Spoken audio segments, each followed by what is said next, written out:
dente com esse pau da bota, vocês ficam rindo. Vocês são ridículos! Você não tem a menor noção disso! Falar em viado, eu tô com o aplicativo aqui de serviço, são tão ardiosas que elas descobriram um aplicativo que acusa que tem um viado a 10 metros de você, com o tal do Grindr. Você não viu um viado aqui não, garoto? Não vi, não, senhora.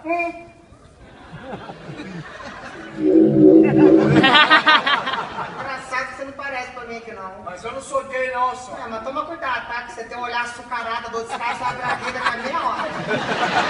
Você um viado tá 8 metros de mim. Você não viu um viado aqui não? Sai! Sai pra lá! Essa merda de segurança serve pra merda nenhuma. Muito melhor chupar 10 filhos de playboy milionário, filho de papai aqui do Leblon, amarrar esses viados em Porsche, pra orelha, fazer a quarta.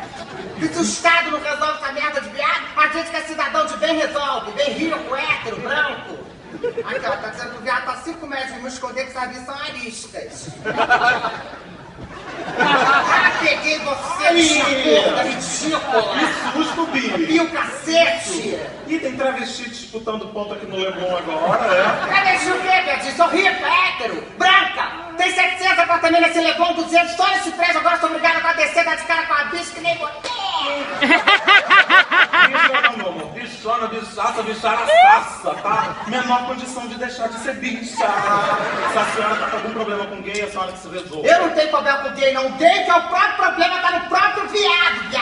Ai, gente, preconceito é uma coisa tão demodê. Ah, demodê, bicha francesa, ainda é gorda, olha lá, gorda, olha lá, olha lá, gorda, olha lá, olha lá, gorda, olha lá, olha lá. Eu não sou gorda, eu sou parruda. Ah, parruda.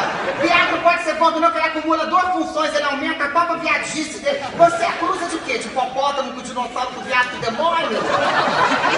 E a senhora acusa do quê? Da Hebe Camargo com crocodilo, né? Olha, você me desacata, eu nunca te meto a mão dentro dessa cara, não acontece nada comigo, eu sou rico aqui do Leblon, hein, viado?